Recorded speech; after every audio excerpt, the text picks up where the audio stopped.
As search efforts continue in the Hill Country, relief for families and survivors is pouring in. Our Lauren Crawford's in Fort Worth, where a supply drive organized by first responders is starting to wrap up.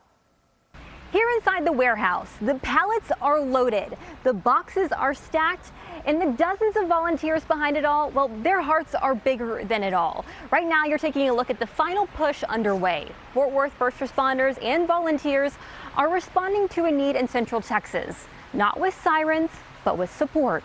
Fort Worth firefighters and police officers have spent nearly 2 weeks gathering supplies. Today, it's all being packed up to head straight into the heart of the flood zone.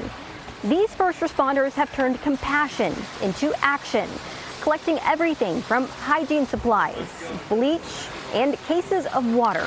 It's the kind of list you hope no one ever needs. But when they do, Fort Worth shows up. And it's not just donations. Fort Worth firefighters have been on the ground in the Hill Country, digging through the damage and helping families start to rebuild.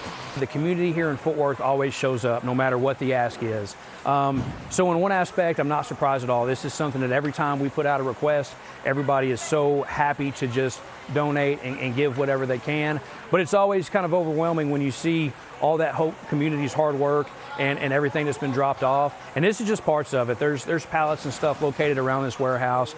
From the first responders to the volunteers here today and all the families with kids who have dropped off supplies, you can really feel the heart of the city. But that's what Texas does. They help lift each other up. In Fort Worth, Lauren Crawford, CBS News, Texas.